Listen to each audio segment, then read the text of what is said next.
Salut à tous et bienvenue sur House of Marvel. Aujourd'hui on va découvrir toutes les annonces qui ont été faites durant la présentation de Kevin Feige à l'Expo D23. On commence par Werewolf by Night. Lors du panel de Marvel Studios à la D23, le président de Marvel Studios Kevin Feige a officiellement confirmé le spécial Halloween du MCU qui s'intitulera donc Werewolf by Night, a Marvel Studios Special Presentation. De plus, Marvel a dévoilé la première bande-annonce de ce contenu spécial, confirmant qu'il fera bien ses débuts sur Disney+ le 7 octobre. La bande-annonce commence par une image confirmant son positionnement en tant que présentation spéciale de Marvel Studios, qui marque la première programmation du genre du MCU. Ce sera probablement la même chose pour Gardiens de la Galaxie The Holiday Special. Comme on l'avait dit précédemment, Laura Donnelly fait ses débuts dans le MCU en tant qu'Elsa Bloodstone, qui figure en très bonne place tout au long de cette bande-annonce.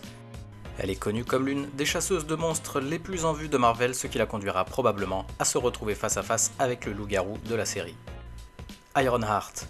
Le premier aperçu de la série Disney+ Ironheart a été présenté lors de la convention D23 de Marvel. Dans les images, on voit Anthony Ramos, qui a l'air d'être le méchant, Alden Ehrenreich, qui reçoit un coup de poing de la part de Riri Williams, et Jim Rash, que l'on voit au MIT dans Civil War, potentiellement le professeur de Riri au MIT. Pour rappel, Anthony Ramos joue The Hood, l'antagoniste principal de la série. Présent sur place, le blog This Insider a ajouté qu'il y avait des séquences d'action vraiment cool qui avaient été montrées.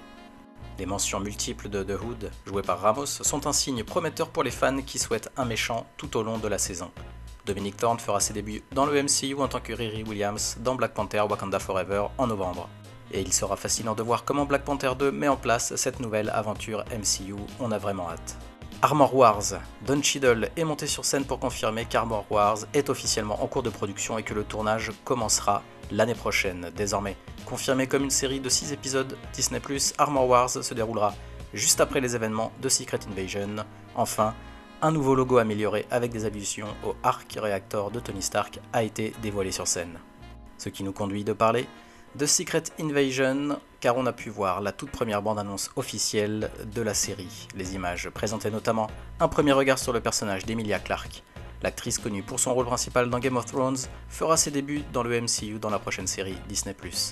Certains visages familiers sont également apparus dans la bande-annonce, notamment James Rhodes de Don Cheadle, Everett Ross et Talos. Il semble que James Rhodes soit sénateur ou gouverneur et que les Skrulls tentent d'usurper l'identité de haut placés au sein du gouvernement américain. On voit aussi les Skrulls qui attaquent le convoi du président des États-Unis, tout un programme. La bonne surprise dans Thunderbolts, c'est que le soldat de l'hiver rejoint l'équipe. D23 a confirmé que Sebastian Stan reviendra officiellement en tant que Bucky Barnes dans Thunderbolts en juillet 2024. Il est rejoint par Val, Ghost, que l'on a pu voir dans Ant-Man and the Wasp, Red Guardian, que l'on a pu voir dans Black Widow, Yelena, US Agent et Taskmaster. La dynamique de cette équipe rapiécée nous intrigue au plus haut point. La dernière fois que les deux se sont vus, Bucky Barnes et John Walker n'étaient pas vraiment amis, on a hâte de voir ce que ça va donner, même après que US Agent se soit légèrement racheté dans le final de la série Falcon and the Winter Soldier. Une partie de cette animosité peut se prêter à être un élément comique au sein de cette équipe totalement hétéroclite. Loki 2. Le panel Marvel Studios AD23 a aussi dévoilé des images exclusives de la saison 2 de Loki aux participants dans la salle.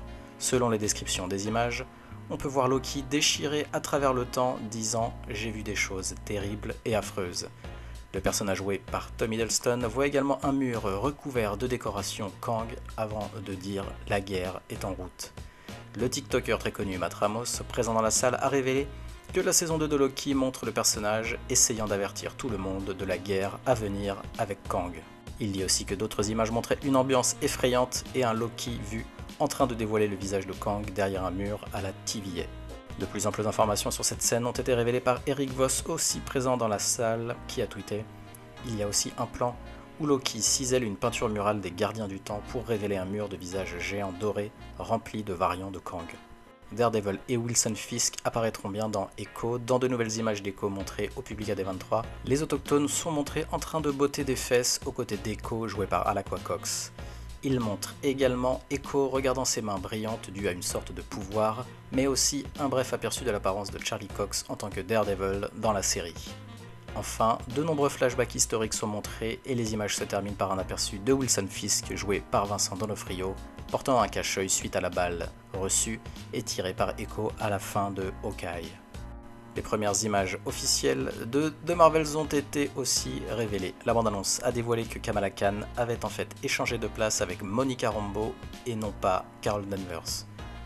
Dans ces images, Nick Fury parle à Monica Rambeau alors qu'elle porte une combinaison d'astronaute et est dans l'espace. Elle touche un objet spatial et échange de place directement avec Kamala Khan. A priori, liés par leur pouvoir enchevêtré, Captain Marvel, Miss Marvel et Monica Rambeau échangeraient de place les unes avec les autres chaque fois qu'elles utilisent leur pouvoir. En conséquence, elles devront faire équipe pour résoudre ce problème.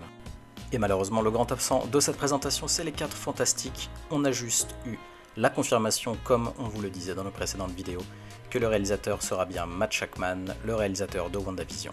Merci d'avoir regardé cette vidéo, si elle vous a plu, merci de liker et de nous donner votre avis en commentaire. Aussi, pour ne pas louper nos prochaines vidéos, abonnez-vous. À la prochaine sur House of Marvel.